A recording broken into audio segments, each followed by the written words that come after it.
Hay que tener en cuenta que nuestro real cliente, en el caso de atracción de talento, es la realidad empresarial del lugar donde estés. Es decir, primero tienes que saber qué es realmente lo que necesitan tus empresas, tu entramado empresarial, de servicios, etcétera, ¿vale?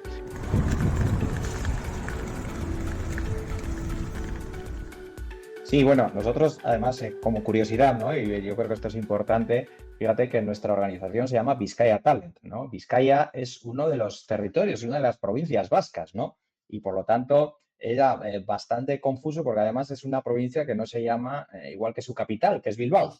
De manera que nosotros, a pesar de que la institución, la organización se llame Vizcaya Talent, lo que hicimos ya desde un primer momento es decir, bueno, en realidad las marcas conocidas internacionalmente, ¿cuáles son? Y bueno, claramente había una que destacaba sobre el resto, que era la marca Bilbao, y también había otra marca que era Basque Country. Entonces, nosotros en ese sentido, siguiéndonos llamando Vizcaya Talent, como nos llamamos, y teniendo pues gran parte de nuestro foco, no solo, pero en la provincia de Vizcaya, sí que lo que hicimos fue aprovechar ese tirón y creamos lo que se llama la B-Basque Talent Network, ¿vale? Y además es un concepto que en cuanto a atracción del talento da un paso más, porque no era crear una Basque Talent Network, sino una B-Basque. Es una invitación a que todo el mundo se basquice. Y nosotros, pues eso, queríamos aprovechar ese eslogan de B-Basque, ¿no? Para ponerlo en valor. Hay que tener en cuenta que nuestro real cliente, en el caso de atracción de talento, es la realidad empresarial del lugar donde estés. Es decir, primero tienes que saber qué es realmente lo que necesitan tus empresas, tu entramado empresarial, de servicios, etcétera, ¿vale? Nosotros analizamos los datos. Generalmente las conversaciones con las empresas lo que hacen es confirmarte de esos datos, ¿vale? Claro. Pero igual más específicos para ellos. Y a partir de ahí nosotros lo que buscamos ya, aquellos hubs sabiendo el tipo de industria, el tipo sí, de servicios, etcétera, que tienen los lugares, ver dónde existe el mayor matching de personas que pueden cumplir con esa necesidad. Yo, en la medida de lo posible, siempre yo creo que es recomendable trabajar con datos objetivos. Luego, en el caso nosotros del talento, sí que es importante la triangulación que existe entre el turismo, atracción de talento y atracción de inversiones. Porque realmente como yo entiendo el place branding en el sentido, digamos, técnico, académico, es el entendimiento de las narrativas que hay en el destino para poder conectar lo que se dice y se promueve para ya sea atracción o posicionar en inversión, en exportaciones, en turismo, en cultura y en talento, y lograr crear ese espacio narrativo único. Y quiero entender con todo esto que nos has contado, y la experiencia desde Vizcaya, ¿cómo ves ese place branding, ese estudio, como lo acabo de contar, en Europa? ¿Cómo se está desarrollando? ¿Cuáles son las tendencias hacia dónde va la promoción de los destinos y el uso real de esta herramienta de place branding? Sí, hoy en día, de los lugares, vamos a decir, al menos en la parte de talento, que están saliendo en los rankings, vamos a decir, mejor posicionados en cuanto a atractividad de talento, tiene unas características bastante comunes, ¿no? Bueno, primero, evidentemente, es que tiene que haber oportunidades de empleo. Teniendo eso como algo básico, bueno, hay ciertas cuestiones que están muy claras. Una sería la inclusividad, la educación, algo fundamental. Y luego hay una tercera pata que yo creo que es importante, que es el desarrollo urbano. Y entonces los lugares que están atrayendo más talento en estos momentos son aquellos que combinan eso. Las ciudades tienen que estar pensadas y muy, muy claramente como en el humano, en el centro, ¿no? No es un desarrollo para que los carros pasen, no, es que es para que las personas se comuniquen y puedan moverse de un lado a otro. Esa visión tiene que ser una visión central, ¿no? Desde el gobierno y desde las entidades, pensando en ese desarrollo, pensando en que esos desarrollos puedan traer empresas para que puedan generar empleo para poder atraer ese talento, ¿no? Entonces, este es un ejercicio genial. ¿Cuáles son las mejores formas de contar estos atributos de los lugares? Yo creo que siempre, o sea, quiero decir, las páginas web son necesarias, los comunicación, de rankings, aparecer evidentemente en medios internacionales es importantísimo. Para todo, yo creo que siempre lo mejor es un tercer validador. Me recuerda un poco, para terminar, y hablando un poco ya de temas más de otros lados, el Tasmanian que hablaban en el City Nation Place donde nos conocimos en Londres hace unos años, esa estrategia que tienen desde Tasmania del ser tasmano, ¿no? El Tasmanian, que es una forma de contarse muy efectivo también, porque ha puesto una región de Australia pues en boca de muchas más personas que además no, de pronto ni identificaban dónde quedaba, y es pues, muy parecido a ese Big Basque que cuentas, ¿no?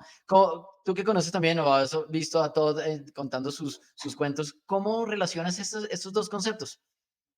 Sí, mira, fíjate que me alegro de que hayas puesto el ejemplo de Tasmania, ¿no? Porque eso es decir, bueno, pues una comunidad que además es un lugar donde en realidad los que viven allí pues son antiguos inmigrantes todos, ¿no? Es decir, es algo que lo han creado pues en los últimos décadas, vamos a decir. Es algo que bueno, los originarios de Tasmania probablemente pues queden muy pocos, vamos a decir, ¿no? Ujú, Pero fíjate que contraponiéndolo a eso, pero también utilizado como estrategia y que me parece muy interesante para que vean que se puede atacar desde varios lugares, está algo que están haciendo, por ejemplo, en los países nórdicos, ¿no? Ellos crearon la plataforma The Nordics, ¿vale? ajá, sí, The la Nordics. conozco. Entonces, ellos son, al final, los ministerios de exteriores de todos los países nórdicos, ¿vale? Ujú, Tanto los escandinavos como Finlandia, etcétera, lo que hicieron es crear, bueno, ¿cuáles son los valores que nos definen como nórdicos? ¿Vale? ujú, Y en qué cuestiones o en qué cosas están reflejadas en el mundo, incluso aunque la gente no sepa que esto es de origen nórdico, ajá, ¿no? Y entonces ujú, decía, we are the Nordics and these are our values, ¿no? Estos son nuestros valores, ¿no? Entonces, tú cuando metes en la página web, entras en la página web, pues ves cómo, no sé, ciertas cunas que existen, que nadie sabe que tienen un origen nórdico, y dices, sí. bueno, pues ese es el valor que nosotros damos cuando alguien tiene un hijo o una hija, ¿no? Y empiezan a contar un relato, ¿no? De cuáles son esos valores, que al final sobre todo la intención que tiene evidentemente es crear esa inquietud por no solo visitarlo, que sería la parte de turismo, sino también atraer a las personas y decir, hombre, yo quiero vivir en un lugar donde se tienen estos valores, ¿no? Que se los han Ujú, expandido alrededor del mundo en ciertas cuestiones y allí las tienen todas juntas, vamos a decir, ¿no? Pero, ujú. pero lo curioso es que hay, lo tienen en colaboración, 5 ministerios para decir, bueno, pues al final los países nórdicos son en torno a creo que 35 millones de personas aproximadamente, es decir, sería más pequeño que Colombia, más pequeño que España, ¿no? Y cómo se juntan, en este caso, sabiendo que no son lugares, no en extensión, pero sí en personas no muy grandes, cómo colaboran, ¿no? O sea, que fíjate que tienes dos extremos, ¿no? No seríamos nosotros y los tasmanos, vamos a decir, aunque enfocándolos igual de diversa manera, y otro sería el otro, que es una colaboración entre una región, entendida una región a nivel mundial, vamos a decir, no una región de país.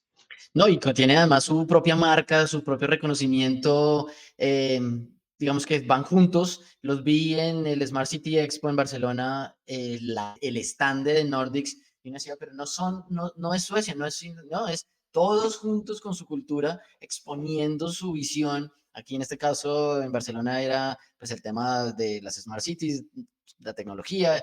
Entonces era muy claro que, ok, estos como bloque son capaces de competir y pues llegan además mucho más fuerte que una Alemania que también tenía Alemania y Bavaria al lado con unos stands igual de grandes, ¿no? Que tienen toda esa exposición cultural. Que también es esa parte tan interesante de entender cómo se vende esa visión, ¿no? Uno piensa, y es claro cuando uno pone ejemplos de place branding y dice, ¿qué preferiría? ¿Un carro alemán o un carro no quiero denigrar ningún otro país, pero ¿cuál preferiría? Uno normalmente dice, no, claro, por tecnología uno quisiera un carro alemán o un carro japonés, pero eso es una visión que nos ha llegado por una cantidad de exposición bueno, a muchas cosas. Y eso es parte de lo que muchos destinos, y ahora entiendo que ustedes lo han logrado, lo están intentando hacer, y es el talento que tienen y la calidad de vida que tienen. Es posible que traiga y lleve a gente para que viva allá, construya, ayuda en la construcción del desarrollo social y económico de la región y que aporte, pues, por supuesto, al desarrollo de Europa y de todo el país. Muy interesante la conversación, muchas gracias de nuevo y bueno, pronto nos veremos, claro que sí. Muchísimas gracias a ti, Leonardo, y sí, esperemos que nos veamos, ya sea aquí, ya sea en Colombia o en cualquier parte del mundo. Un placer, Perfecto. muchísimas gracias. Bueno, muchas gracias.